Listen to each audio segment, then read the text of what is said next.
জানাবো metal presence কৃষি সংবাদ সুজলা সুফলা।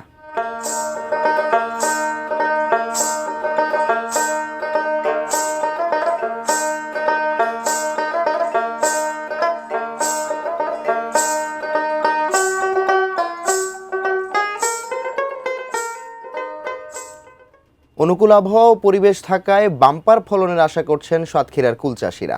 আমের পাশাপাশি কুল রপ্তানি প্রক্রিয়ার কথাও ভাবছে কৃষি বিভাগ।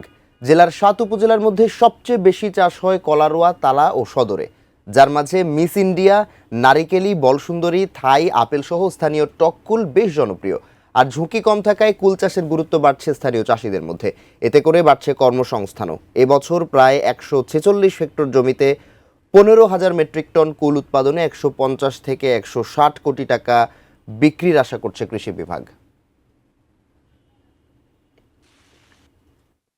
আমাদের তালা উপজেলা এবং কলারোয়া উপজেলায় সবচাইতে বেশি এবং অন্যান্য উপজেলায় কিছু কিছু শুরু হয়েছে। আগামীতে যদি অন্য উপজেলাগুলোতে এইরকম চাষ শুরু হয় তাহলে কুলের এখানে একটা বিশাল সমারোহ ঘটবে।